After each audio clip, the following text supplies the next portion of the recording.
Hello दोस्तों, आज हम जानेंगे एंट्रिक फीवर मतलब कि टाइफाइड फीवर के बारे में।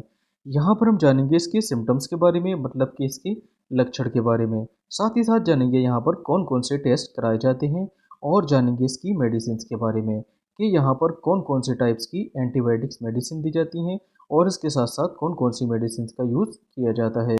चलिए दोस्तों शुरू करते हैं। तो यहाँ पर है एंट्रिक फीवर। एंट्रिक फीवर के अंदर आता है टाइफाइड फीवर और पैरा टाइफाइड फीवर।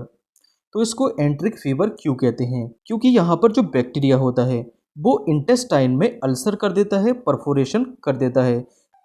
इसी कारण हम इसको एंट्रिक फीवर बोलते हैं। एंट्रिक मतलब होता है इंटेस्टाइन। यहाँ पर हम डिस्कस करेंगे टाइफाइड फीवर के बारे में। टाइफाइड फीवर जो होता है वो साल्मोनेला टाइफी बैक्टीरिया के कारण होता है। अगर कोई पर्सन दूषित खाना खा लेता है या दूषित पानी पी लेता है तो उसको टाइफाइड फीवर हो जाता है। यहाँ पर हम जानेंगे टाइफाइड फीवर के कुछ लक्षण के बारे में। तो जैसे कि टाइफाइड फीवर में पेशेंट की टंग जो होती है मतलब कि पेशेंट की जीभ जो होती है उस पर वाइट कोटिंग आ जाती है और इस पेशेंट का लीवर और स्प्लीन दोनों का साइज इनलार्ज हो जाता है, जिसको हम हेपेटोमेगेली और स्प्लीनोमेगेली के नाम से जानते हैं। साथ ही साथ इसकी बॉडी पर लाल रंग के चकते मतलब के रेड रैशेस पड़ जाते हैं और ये बैक्टीरिया इंटेस्टाइन मतलब के आंत में अल्सर कर देता है या परफोरेशन कर देता है। यहाँ पर हम जान लेते हैं टाइफाइड के मेन सिम्टम्स के बारे में। तो सबसे पहले यहाँ पर बात कर लेते हैं टेम्परेचर मतलब के बुखार के बारे में। तो टाइफाइड पेशेंट में जो बुखार रहता है वो 38 डिग्री सेंटीग्रेड मतलब कि 101.4 फ़ारेनहाइट से अधिक रहता है और ये बुखार लगभग 3 दिन से बना रहता है। सुबह के टाइम ये बुखार कम होता है और जैसे जैसे शाम आती है ये बुखार बढ़ता जाता है। जनरली अगर हम बुखार का कंपैरिजन पल्स रेट से करते हैं तो अगर 1 डिग्री हमारी बॉडी का टेम्परेचर बढ़ता है तो पल्स रेट जो होता है वो 10 बढ़ जाता है। बट टाइफाइड के केस में टेम्परेचर बढ़ने के साथ साथ पल्स रेट कम हो जाता है मतलब कि घट जाता है। इसका नेक्स्ट सिम्टम होता है एब्डोमिनल पेन मतलब कि पेट में दर्द, ऐंठन या मरोड़ होना। और टाइफाइड का नेक्स्ट सिम्टम होता है कॉन्स्टिपेशन और डायरिया। तो सबसे पहले पेशेंट में कॉन्स्टिपेशन मतलब कि कब्ज देखने को मिलता है, उसके बाद डायरिया पेशेंट को हो जाता है। डायरिया मतलब कि दस्त या पेचिस पेशेंट को लग जाती है। अब यहाँ पर जान लेते हैं पेट में ऐंठन मरोड़ मतलब कि क्रैम्प्स या पेट में दर्द क्यों होता है। अब जैसे ही पेशेंट कोई दूषित खाना या पानी पी लेता है तो वो खाना और पानी पेशेंट की आंत के ल्यूमन में आ जाता है। अब इस ल्यूमन में वो बैक्टीरिया भी उसके साथ आ जाता है। अब ये बैक्टीरिया पहले तो इंटेस्टाइन की म्यूकस को डैमेज करता है, म्यूकस के बाद सब म्यूकोसा को डैमेज करता है, उसके बाद मस्कुलरिस लेयर को डैमेज कर देता है और इसी के चलते इंटेस्टाइन में परफोरेशन हो जाता है मतलब कि इंटेस्टाइन में छेद हो जाता है। यहाँ पर बैक्टीरिया जैसे ही सब म्यूकोसा और मस्कुलरिस लेयर को डैमेज करता है तो यहाँ पर आर्टरी, वेन्स और नर्व मौजूद होती हैं। तो अगर यहाँ पर देखिए नर्व डैमेज हो जाती हैं तो इंटेस्टाइन के ल्यूमन में यहाँ पर ब्लीडिंग आ जाती है, जिसके कारण पेशेंट के स्टूल में मतलब कि पेशेंट की लेटरिन में ब्लीडिंग शुरू हो जाती है। और ये बैक्टीरिया जैसे ही देखिए नर्व को डैमेज करता है तो पेट में ऐंठन, मरोड़ और पेट में दर्द होने का एहसास पेशेंट को होता है। जैसे कि हम यहाँ पर जान चुके हैं टाइफाइड फीवर के सिम्टम्स के बारे में।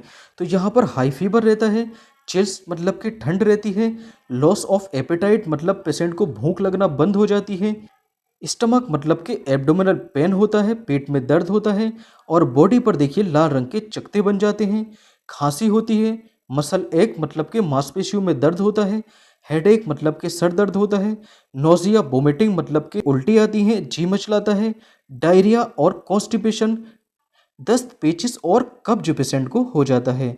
तो ये होते हैं टाइफाइड फीवर के सिम्टम्स।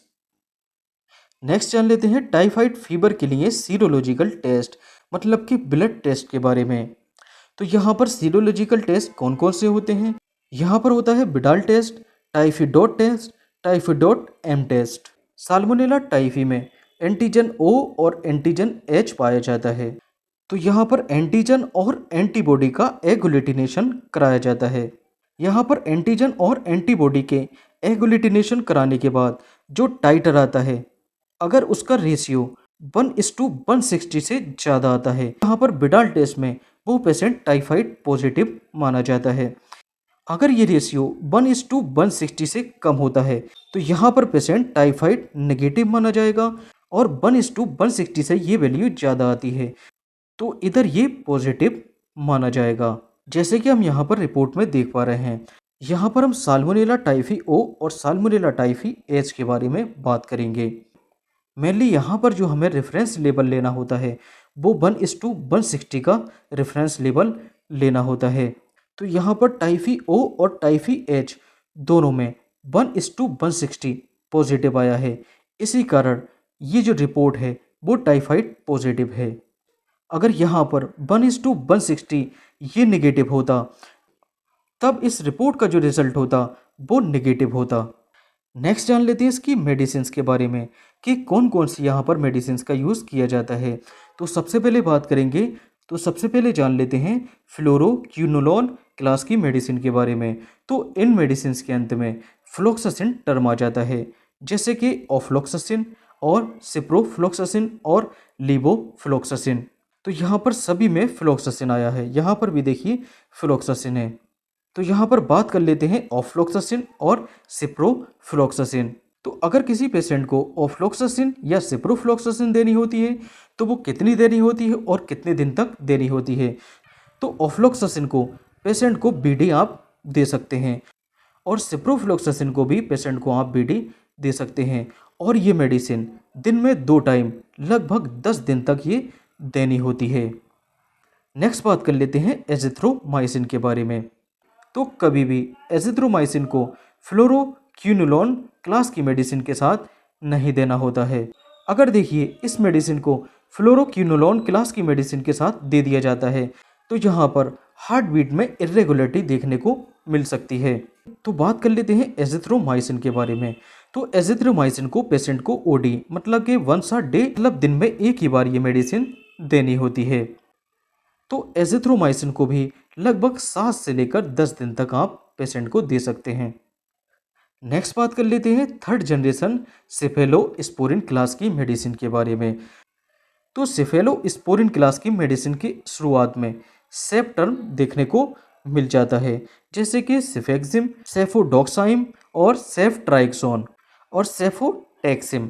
अब बात कर लेते हैं इनकी डोज के बारे में। अगर किसी पेशेंट को सेफेक्सिम दी जाती है तो इसको भी आप पेशेंट को बीडी दे सकते हैं, और वैसे ही देखिए सेफोडॉक्साइम को भी आप पेशेंट को बीडी दे सकते हैं।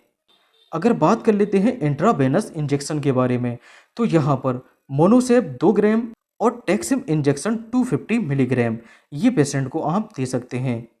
तो मोनोसेप 2 ग्राम इसको आप पेशेंट को बीडी मतलब के 2 टाइम दे सकते हैं, और टेक्सिम को भी आप पेशेंट को बीडी 2 टाइम दे सकते हैं।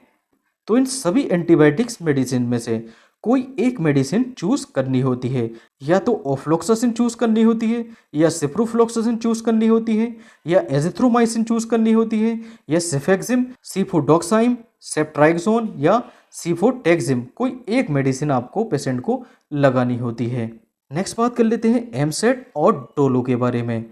अगर देखिए पेशेंट को बुखार है तो उसको Dolo 650 2 time as a BD patient को दे सकते हैं। साथ ही साथ पेशेंट को अगर उल्टी आ रही होती हैं तो उल्टी को रोकने के लिए एमसेट टेबलेट जितनी पेशेंट को रिक्वायर्ड होती है उसके अकॉर्डिंग एमसेट टेबलेट पेशेंट को दे सकते हैं। Okay, thank you.